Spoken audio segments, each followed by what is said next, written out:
Okay, so hopefully you loved the Sesame Street videos. The very first time I taught this in a class, I was in the middle of teaching and I was like, oh, Sesame Street would be so perfect for this. I wish the teacher would play it. And then I remembered I'm the teacher. Yay! So I've been playing it ever since. So I've got these up so you can see them and kind of remember both what our book says and what kind of I went through. But I want to just really quick talk about contexts of listening. Our book has this, so I ragged on the book a little bit in terms of how they talked about the stages, but now I'm going to compliment the book on how well they talked about this part in terms of context and privilege.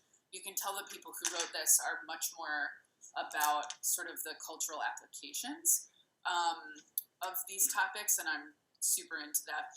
So, they talk about a bunch of other stuff, but on page 160, they talk about in terms of like how listening is really applied into society. And this part, I think, gets us thinking about who do we listen to? I keep stressing that listening is an active process, meaning that the audience or the person has to be actively involved. Have you ever, your family or a partner, have they ever said, like, you're not listening to me tonight, right? There are nights where I will talk to my partner and I'm like, you're hearing me, but you're not like actively engaging and listening to me. Whether you're thinking about something else or you're just not interested in what I'm saying, right? Like there has to be an active component. And we can think of that in terms of like interpersonal one-on-one, in terms of like me and my partner or me and my parents, right? Or, you and your child. But the book really talks in this section about in terms of social hierarchies, which I think is fascinating, right? That like if someone comes up to you on the street and they ask you a question, think of situations in which you would be more likely to listen to them. I'm guessing if they were in a nice suit and had like a purse or a briefcase and had very, like, coiffed hair, right, that you might be more inclined to listen to what they were asking you versus someone who looked very dirty and their clothes were torn and they didn't have any personal belongings and maybe they had, like, ripped gloves and dirty hands and, like, frazzly hair. Now, we could assign meaning to that body. We could say, oh, that person looks homeless, right, or that person looks poor, or like we could assign value to that person before we even do that, which like can we even keep ourselves from doing that, right?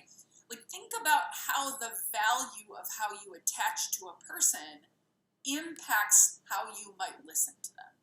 So you might listen to both people, but you might evaluate them differently in the process based on how they look or based on the sort of the context you're attaching to a body.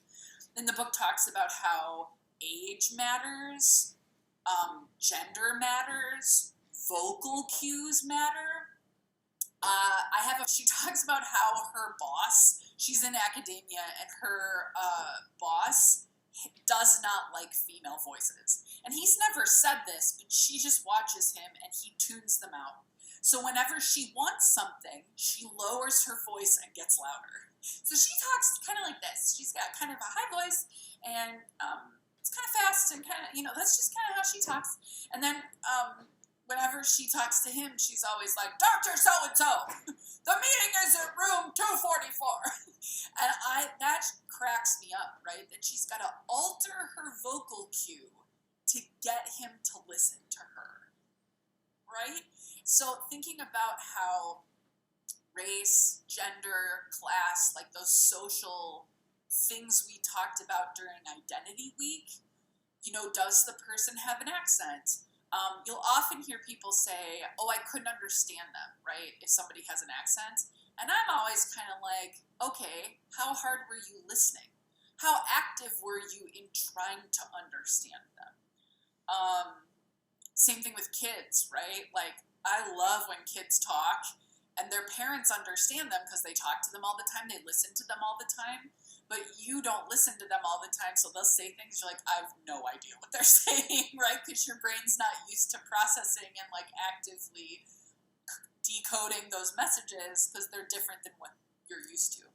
So thinking about like where our biases prevent us from listening fully and listening in a way that's less judgmental, because this, you can see how this evaluation stage can really mess up a communication, right?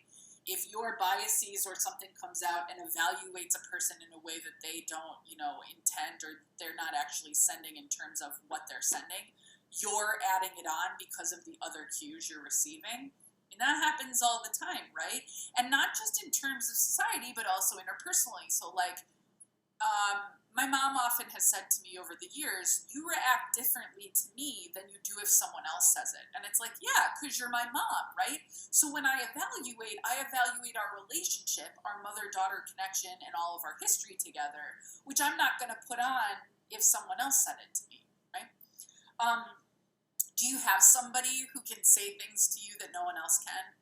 My sister gets away with this all the time. My sister can say things to me and my mom that nobody else would be able to. If someone else, even if like my mom and I said it to each other, it'd be like, ah! But if my sister says it, it's hilarious, right?